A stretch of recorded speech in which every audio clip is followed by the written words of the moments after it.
Bueno, comencemos esta última charla del día.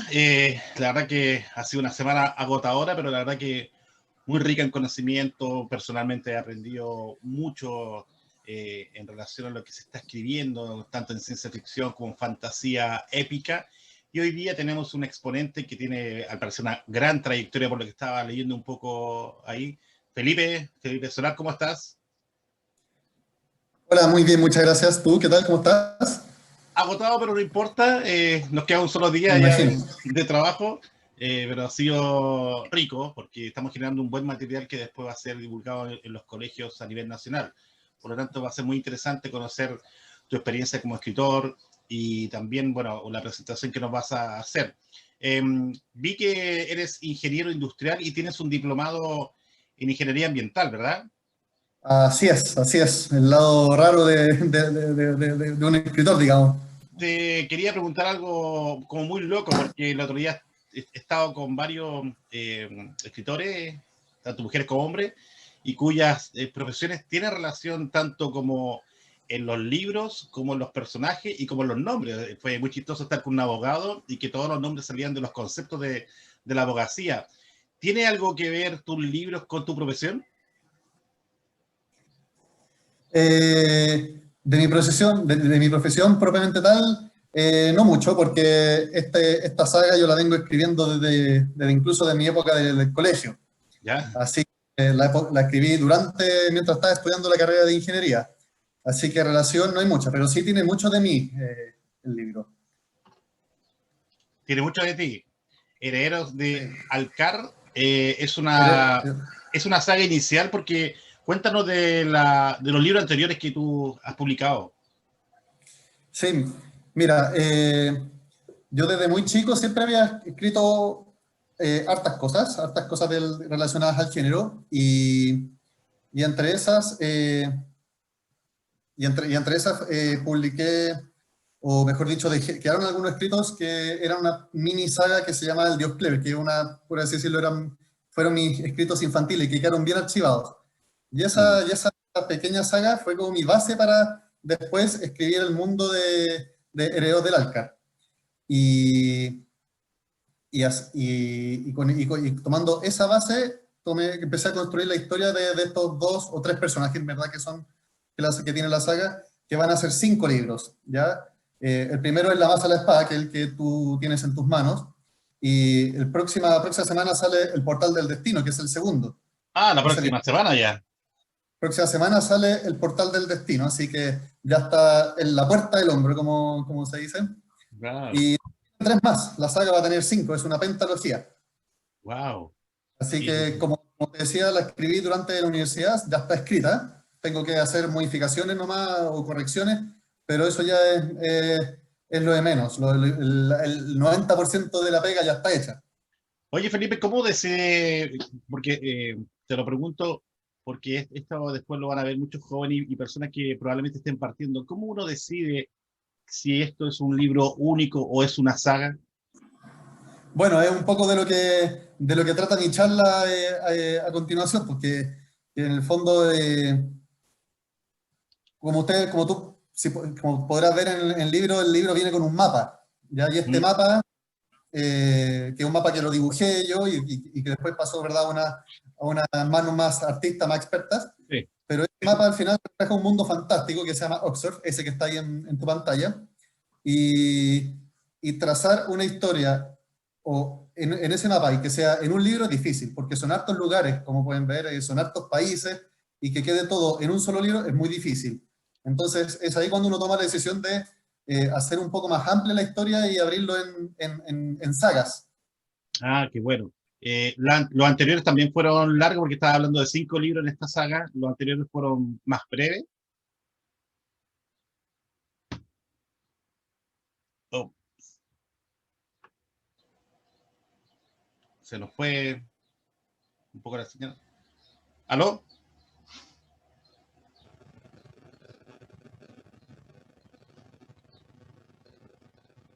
Se nos fue Felipe. Pero, Espérate. ¿aló?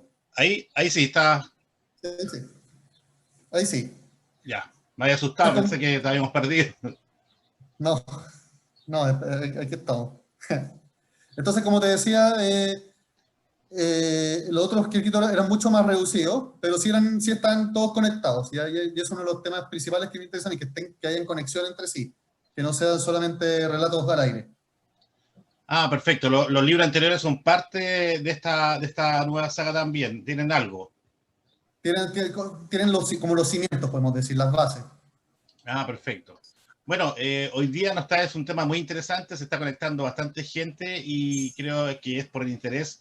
Todos queremos saber cómo escribir una saga, así que tú tienes una presentación que nos vas a mostrar, así que compártela ahora para que nos cuentes y nos enseñes respecto a las sagas.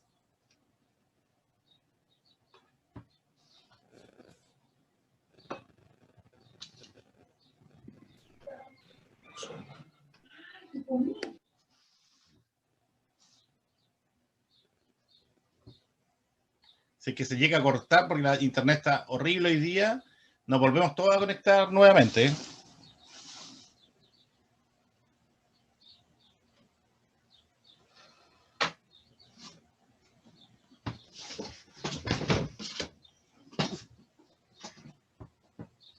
Ah, qué pena. ¿Me escucháis, Felipe? Déjame, ¿Aló?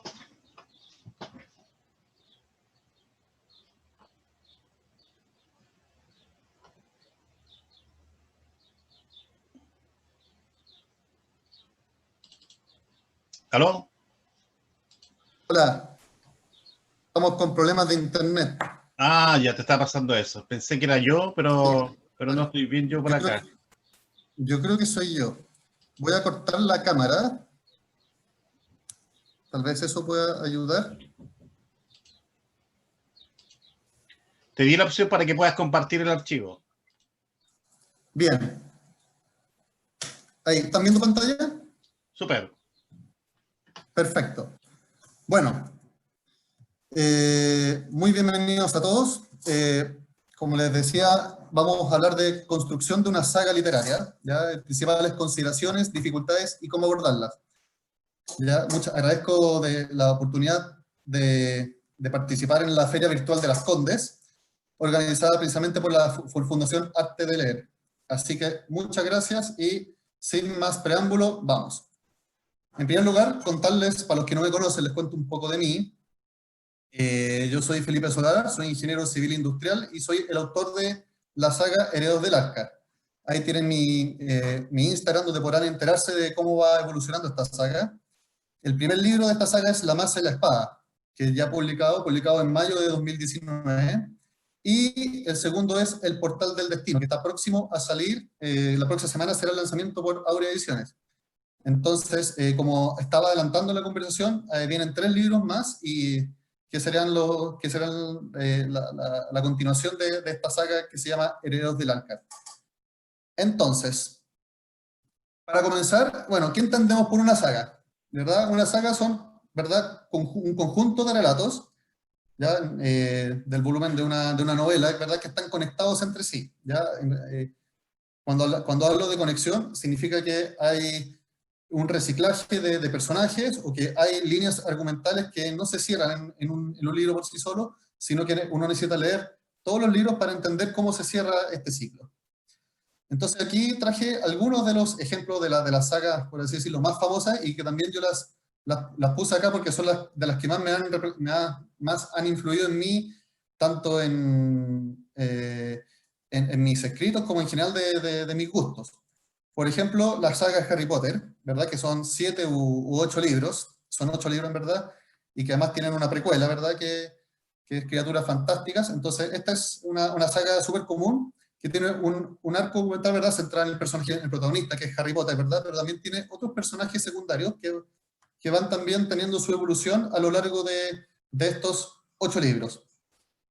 Entonces, ustedes conocen la historia de Harry Potter, ¿verdad? Es el mismo protagonista, y cada libro representa un año de su formación escolar, ¿verdad?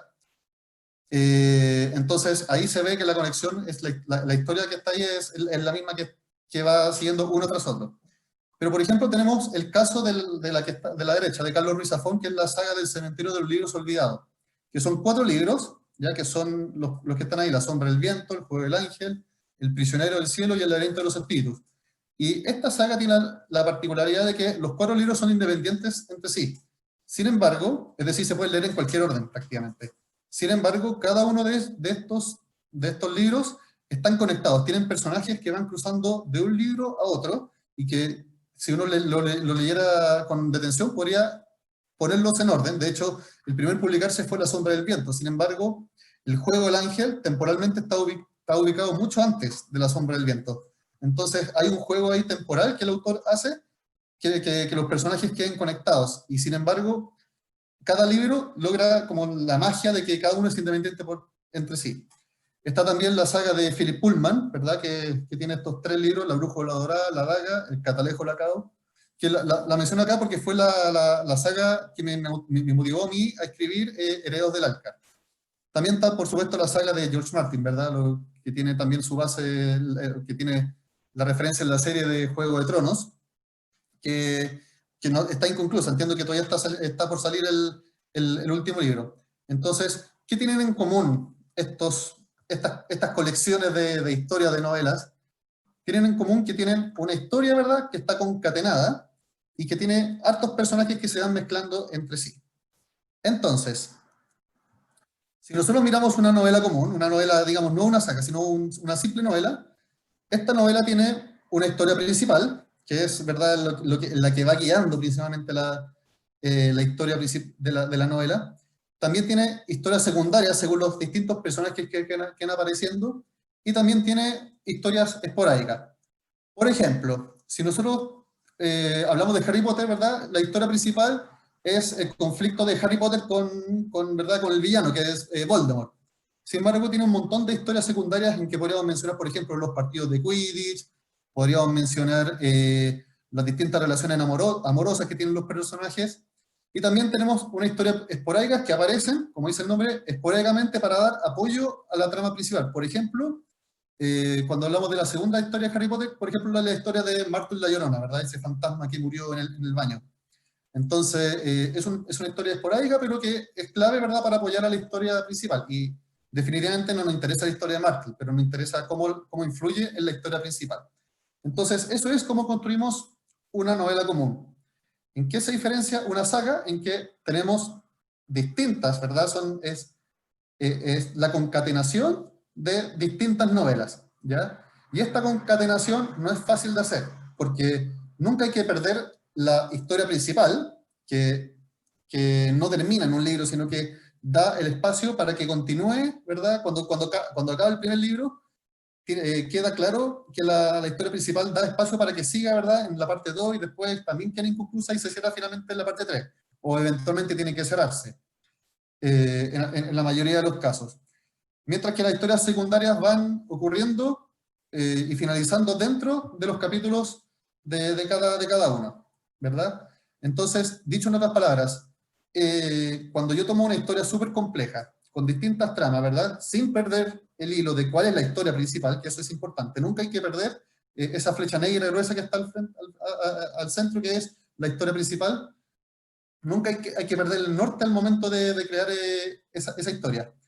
Pero cuando nosotros queramos dividirlas, en la parte 1, parte 2, parte 3, es importante que tengamos en conexión los hitos, las conclusiones de las historias secundarias, o, dicho en otras palabras, los sucesos que permiten decir que concluye una parte importante de la historia, donde se cierra la mayor parte de la historia secundaria, pero a su vez da inicio a otras historias secundarias que deben seguir desarrollándose. Esos hitos, la construcción de la trama de cada una de las partes tiene que estar marcada por estos hitos, ¿ya? Si no, simplemente sería como cortar un libro y sin saber si el libro tuvo su respectivo clímax, si tuvo su conclusión, en fin. Entonces, ese estilo de cosas son claves al momento de ir creando esta saga. Por ejemplo, una de mis sagas favoritas, que es El Señor de los Anillos. Ya para los que me conocen, El Señor de los Anillos tiene una muy fuerte influencia en Herederos del Arca, ¿verdad? Las 3 partes están bien delimitadas. Una primera parte, ¿verdad?, es la Comunidad del Anillo, o sea, que relata cómo se introduce, ¿verdad?, la misión, a los personajes que componen esta comunidad y la historia que va siguiendo a cada uno de estos personajes. Sin embargo, la comunidad del anillo, que es la primera parte del Señor de los Anillos, tiene un hito clave de cierre, que es cuando esta comunidad se quiebra, ¿verdad? Y cada uno de los personajes toma distintos caminos. Ahí, esta historia es súper clave, cómo se escogió ese hito para finalizar la primera parte y dar inicio a la segunda, que sería la segunda parte, que en Las Dos Torres da seguimiento a uno de los principales, o sea, a los distintos protagonistas que quedan separados, ¿verdad?, en estos distintos arcos argumentales. Y la parte 2, por lo menos si nosotros entendemos, revisamos como de los protagonistas la historia principal, que es el conflicto, ¿verdad?, esta guerra. Esta parte 2 también tiene un hito clave cuando se acaba, que es la batalla, ¿verdad?, contra Saruman, ¿verdad? Hasta que conquistan, hasta que llegan a Isengard y derrotan, por así decirlo, al Mago Blanco. Entonces, ese es el hito que da cierre a la parte 2 y da inicio a la parte 3, que es cuando se desencadena el último conflicto de la batalla principal, contra las fuerzas de Mordor, ¿verdad?, contra Sauron, y ahí finalmente Frodo, ¿verdad?, destruye el anillo. Entonces, tenemos una trama principal, tenemos historias secundarias, pero las historias secundarias van abriéndose y cerrándose entre hitos, de tal forma que uno pueda perfectamente separar qué es la parte 1, qué es la parte 2 y qué es la parte 3, o bueno, la parte que sea. En el caso de Harry Potter es súper claro. Para Harry Potter, cada parte, ¿verdad?, de la parte 1 hasta la parte 7 u 8 es un año escolar del protagonista, pero cada uno de estos años está marcado por su respectiva trama, y tiene un clímax bien notable en cada una. Y así sucesivamente. Entonces, definir estos hitos que separan la historia es lo más clave para poder ordenar las distintas ideas, los distintos arcos argumentales que hay en cada saga. Ahora, para construir una historia, ¿verdad?, independiente de si es una historia principal o es una historia secundaria, lo principal, ¿verdad?, es el personaje, ¿verdad? Los personajes son los que mueven la historia. Una novela sin personajes puede ser un libro, no sé, pues, de naturaleza, de paisajes, de lugares, de ciudades, pero no, sin personajes pierde vida, ¿verdad?, la novela. Por eso los personajes son claves. Y cuando hablamos de un personaje, es importante construir tanto su exterior como su interior. Ambos son importantes, tanto el interior como el exterior. El interior, ¿verdad?, son los sentimientos, las emociones, los pensamientos de este personaje. Y el exterior, ¿verdad?, son tanto las acciones que hace y el aspecto físico. ¿Ya? Nadie puede decir que, o sea, existen algunos personajes que se enfocan solamente en el interior, lo cual es importante. Sin embargo, descuidan la parte exterior y uno no puede imaginárselo. O viceversa, a veces uno habla de muchos personajes que hacen distintas acciones y van describiendo el aspecto físico, pero no hablan nada del interior. Entonces, al final es como un personaje vacío, es un personaje fome y que da lata seguir esa historia.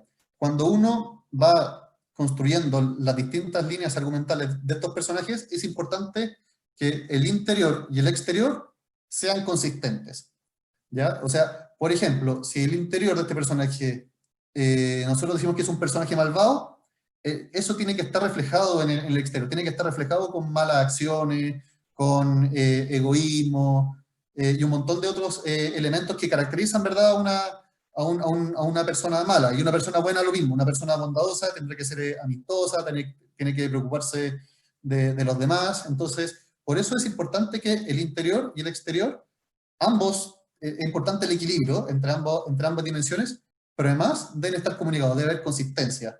¿Ya? Si describimos un personaje que tiene pensamientos, por ejemplo, pensamientos impuros, pensamientos egoístas, pero en el exterior lo reflejamos que está haciendo solamente buenas acciones y nunca se concreta en una acción que uno puede decir, oh, este personaje es egoísta, al final es un personaje inconsistente que uno como lector va a quedar confundido, no sabe cuál es la importancia realmente de ese personaje y al final uno le da valor. En otras palabras, estos personajes, en la medida que más claro tengamos cuál es su interior y cuál es su exterior, más fuerza adquiere, que es lo que yo llamo la intensidad del personaje. Ahora, importante que los personajes no solamente describir el exterior y el interior, sino también es importante describir el objetivo. ¿Ya? Y este objetivo, ¿verdad? Este objetivo gatilla tanto su interior y exterior, y especialmente el interior, que son las distintas emociones, los pensamientos, decíamos, al final constituye las fuerzas que llevan a este personaje a llegar a ese objetivo. Y tenemos, ¿verdad?, las fuerzas impulsoras, que son las que lo llevan a cumplir este objetivo, donde están, ahí podemos contar la motivación del personaje, por ejemplo, la sensación de éxito al lograr su objetivo, la felicidad, que puede ser una fuerza impulsora para lograr ese objetivo, pero también están las fuerzas detractoras, que serían como los miedos del personaje, las frustraciones, los vicios. Por ejemplo, si el personaje tiene como objetivo bajar de peso, ¿ya? Un miedo sería, por ejemplo, la vergüenza de su aspecto físico. Un vicio, por ejemplo, sería, no sé, pues, ¿no? Y cualquier parecido con la realidad es pura coincidencia. Tomemos un ejemplo. Tomo el personaje, por ejemplo, uno de mis personajes favoritos de Disney es Aladdin. Aladdin, ¿verdad? Tiene el objetivo que es la princesa, ¿verdad? Conquistar a la princesa Jasmine, ¿verdad? Entonces, si nosotros revisamos este personaje, ¿cuáles serían las fuerzas impulsoras y cuáles serían las fuerzas detractoras? Bueno, la fuerza impulsora es que, primero que está enamorado, ¿verdad? De la princesa, y además, él tiene la motivación intrínseca de querer dejar de ser pobre, ¿verdad? De querer dejar de tener que robar, ¿ya? ¿Cuáles son los miedos o las fuerzas que impulsan a este personaje a alejarse de su objetivo? Bueno, que es ladrón o tiende, ¿verdad?, a robar, ¿verdad?, para comer, pero eso de alguna forma lo aleja de la princesa. Tiene miedo a mostrar de que es pobre. Si ustedes recuerdan la película, le miente a la princesa para ocultar, ¿verdad?, de su verdadera identidad. Entonces, ese tipo de fuerzas hacen este personaje súper interesante porque al final no es el personaje, no es el típico personaje bueno, el personaje, digamos, puramente bueno, sino que también tiene su lado oscuro. Y eso le da mucha más fuerza al personaje, le da mucho más sabor. Entonces, cuando yo hablo de la intensidad del personaje, me refiero a eso, a que quede bien claro tanto su lado bueno como las fuerzas impulsoras, pero también su lado oscuro, que serían las fuerzas detractoras. Mientras más claro estén estas dos fuerzas, más potente es el personaje.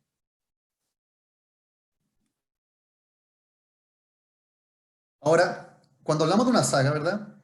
Tenemos este personaje que pasa por distintos estados, ¿verdad? Está en un estado inicial, pasa por distintos estados intermedios, y al final, cuando concluye la saga, este personaje llega a un estado final, ¿ya? En este estado final, estos dos lados del personaje, el lado bueno y el lado malo de este personaje, son mucho más potentes que el estado inicial. Por eso lo grafiqué aquí como que va ganando color. Se va volviendo más intenso el personaje en la medida que avanza la saga. Entonces aquí existe una pregunta importante. ¿Cómo hago que este personaje evolucione en la saga? En otras palabras, ¿cómo le doy fuerza? Y ese es como el arco del personaje que uno describe en estas distintas sagas. El arco, que es la historia que va, la concatenación de las distintas acciones, de los distintos hechos que tiene este personaje, van determinando qué tan fuerte es, qué tan fuerte es su personalidad. Estos cambios, por supuesto, tienen que ser progresivos. Por ejemplo, si nosotros hablamos del típico viaje del héroe, ¿verdad?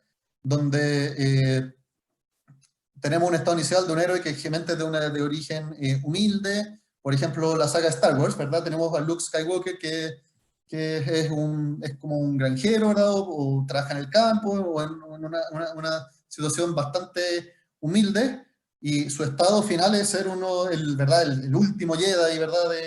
O el nuevo Jedi, ¿verdad? De la galaxia. Entonces ese es su arco, pero entre medio va pasando por estados intermedios. ¿Qué hubiera pasado si en el capítulo 4, ¿verdad? Os digo, en la primera película de este personaje, de Luke Skywalker, ¿qué hubiera pasado si al final del cuarto, o sea, si al final del episodio 4 de Star Wars, ya fuera un personaje, ya fuera el Jedi todopoderoso en que se convirtió? Ya sería fome, como que ya no tendría espacio para evolucionar. Entonces, este personaje se quedaría estancado, ¿verdad? En las películas intermedia.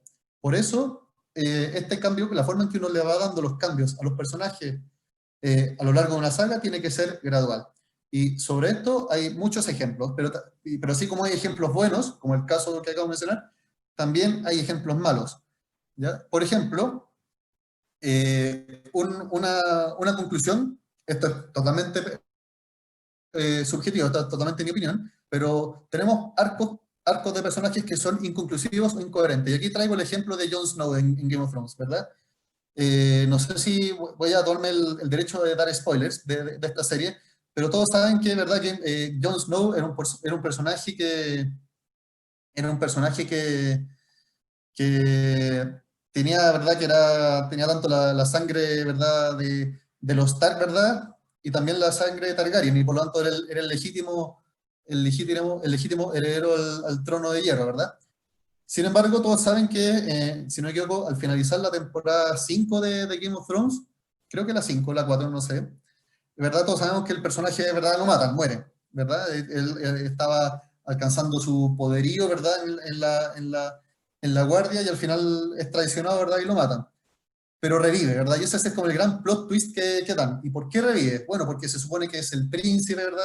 De la profecía que venía a liberar al mundo. Sin embargo, cuando el personaje revive, como que de ahí no pasa nada. ¿Para qué revivió? ¿Qué sentido tenía que revivir? Como que no, todo ese sentido de que era el príncipe legítimo que en teoría iba a liberar al mundo, o en teoría lo que yo esperaba que sucediera era que este personaje, que Jon Snow, fuera el que, ¿verdad?, derrotara a los zombies. Sin embargo, no pasó nada.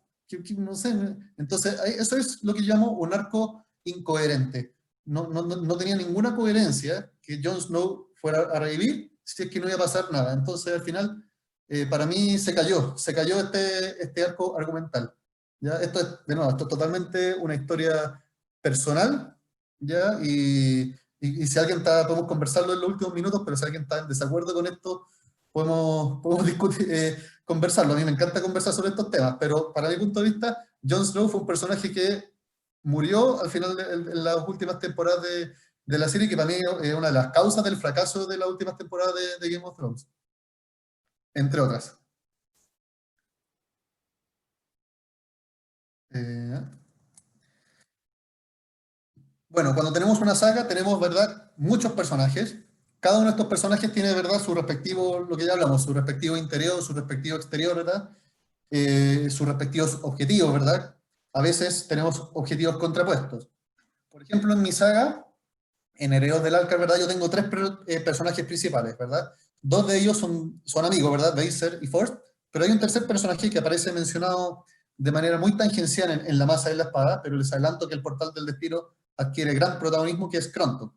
Bueno, resulta que eventualmente, dado que son tres arcos, estos tres protagonistas, evidentemente que estos personajes eventualmente se van a encontrar, ¿verdad? Ahora, cuando se encuentren dentro de la historia, los objetivos de cada uno de estos tres tienen que estar claros, ¿verdad? Y puede que los objetivos sean contrapuestos. Entonces, esta es la gran dificultad. ¿Cuántos personajes integrar en la saga? ¿Cuáles van a ser los objetivos de cada uno de ellos? ¿Cuántos arcos documentales? De repente, una saga cuando tiene muchos protagonistas, al final, chuta, no, se pierde.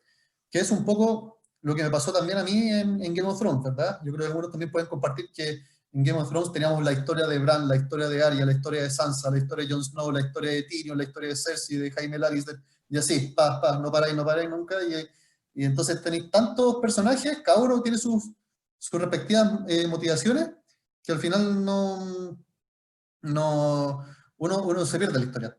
Entonces, aquí viene como la gran pregunta: ¿cómo mantener el equilibrio?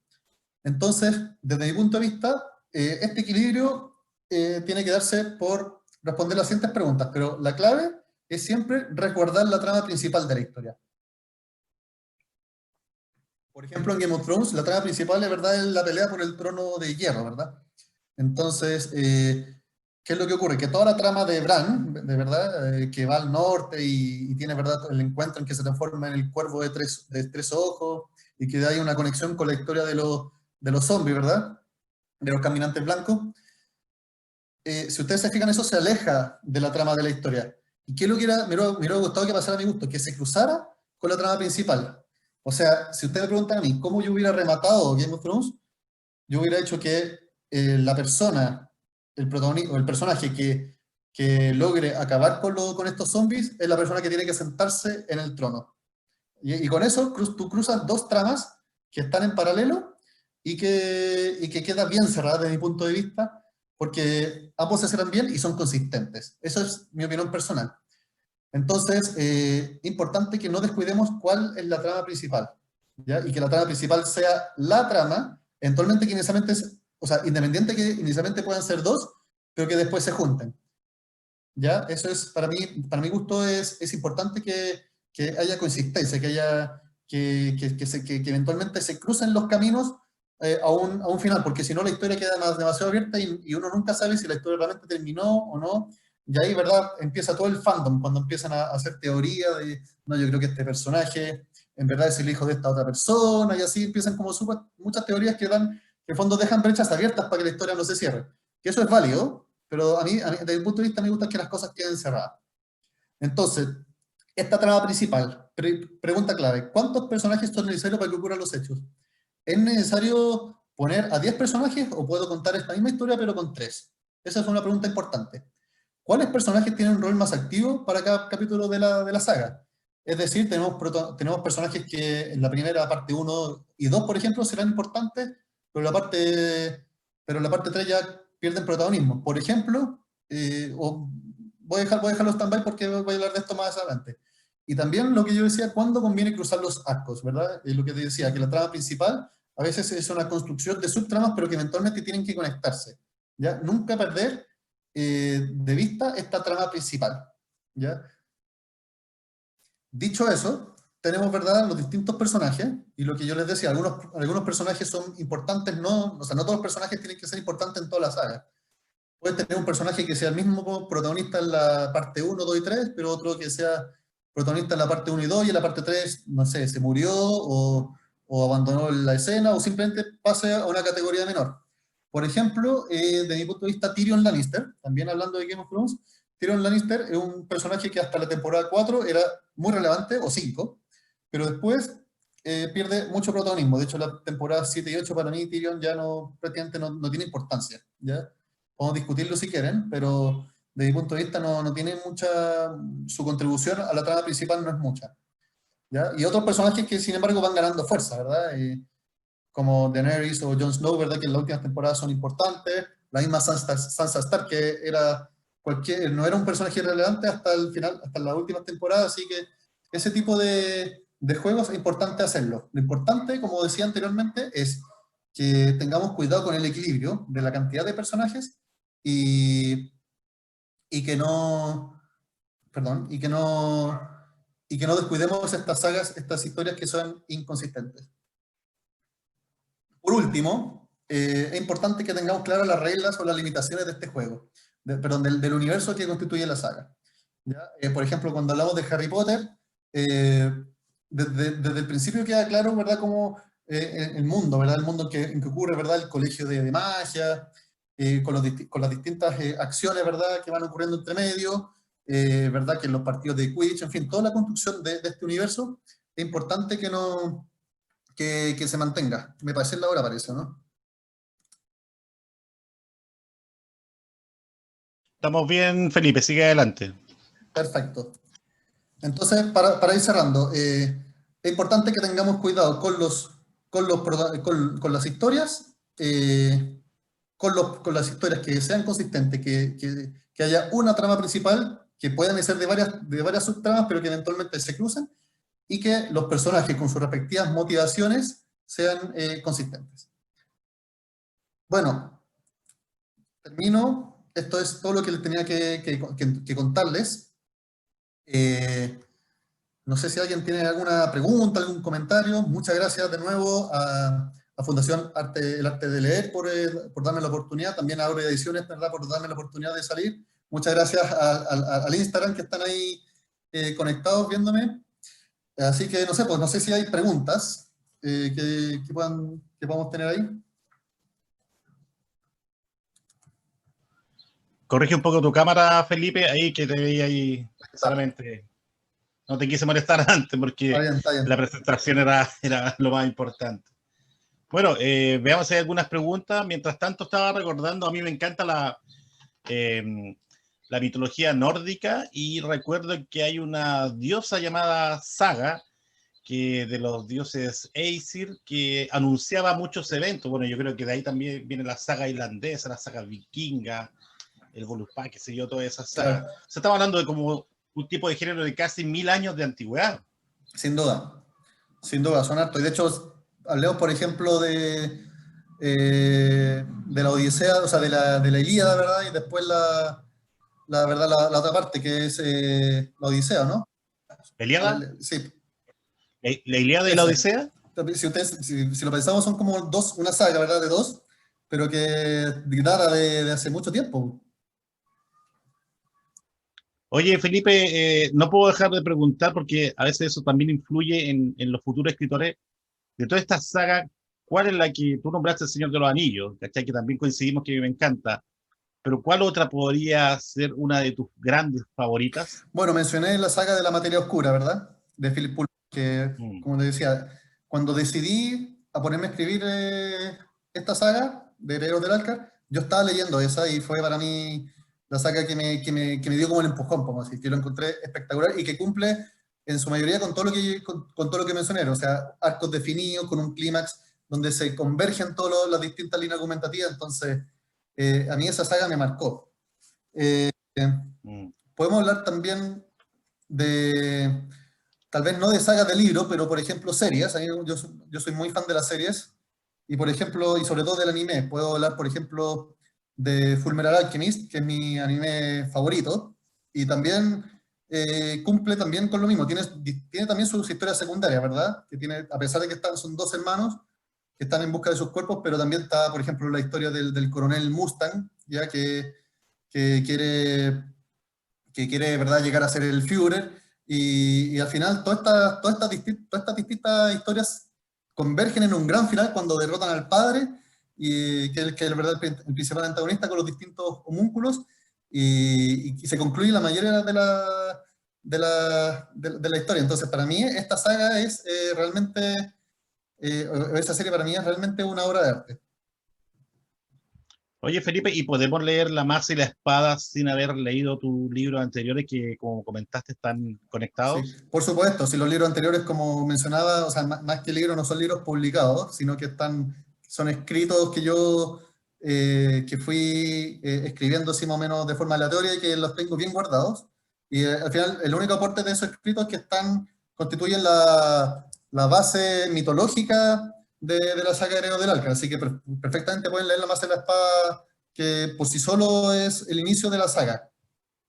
Bueno, es importante estar siempre nutriéndose. Ya uno siempre se puede nutrir, como te decía, de lectura, de series, ¿verdad? O siempre es importante estar leyendo y también estar investigando. Tú mencionaste la parte de la investigación, que eso es súper relevante. Uno, por muy creativo, por muy fantástico que sea el mundo, uno siempre tiene que atenerse a reglas básicas, ¿ya? En fantasía, por ejemplo, es clásico escribir por ejemplo, de temas medievales, ¿verdad? De castillos, pero si uno no sabe cómo está construido un castillo, cuáles son los principales elementos, en fin, resulta poco creíble. Entonces, esa parte de ir documentándose, de ir investigando, es súper importante. Sí, qué bueno que recalque el tema de la investigación, porque a veces cuando estamos viendo una película, una serie o leyendo un libro, estamos trabajando y hay muchas personas Así es. piensan que estamos en una zona de confort absoluta y la verdad es que estamos trabajando, tomando ideas para nuestros proyectos. Felipe, nuevamente agradecido, gracias por tu tiempo. La Fundación está muy contenta de haberte tenido acá en este espacio. Queremos seguir haciendo actividades en el futuro y nos gustaría seguir contando con tu ayuda. Muchas gracias. Oye, y muchas gracias también a todos también por la participación y de nuevo, muchas gracias también a la Fundación Arteler por la oportunidad. Así que atentos, que la próxima semana sale el Portal del Destino. Perfecto. ¿Dónde te pueden ubicar para que sigan tu lanzamiento? Me pueden contactar, bueno, por Instagram. Les voy a mandar el Instagram por el chat, que es Herederos del Alcar, Herederos Herederos del Alcar-oficial. Ahí podrán enterarse de todas las novedades de la saga, y bueno, también hay una página en Facebook asociada también a la saga. Ok, aprovechen inmediatamente de anotar el Instagram. Ya estamos finalizando esta presentación y el día de hoy con todas las actividades. Así que muchas gracias a todas las personas que estuvieron participando, y recuerden que esto va a estar disponible en nuestro canal de YouTube de la Fundación elarteleer.org, y obviamente en las redes sociales de Felipe para que después lo publique y lo vuelvan a repasar. La verdad que había mucha información, así que es bueno que lo vuelvan a ver, repasar, anotar, investigar, ¿cierto? Porque en verdad si logran sacar una saga se van a sentir muy contentos en el futuro. Así que Felipe, nuevamente me despido y gracias a toda la gente que participó. Muchas gracias, Pablo. Que estés súper bien. Listo, cuídense y saludos a todos. Muchas gracias, y muchas gracias a los que están ahí viendo. Listo. Chao, gracias. Gracias, chao.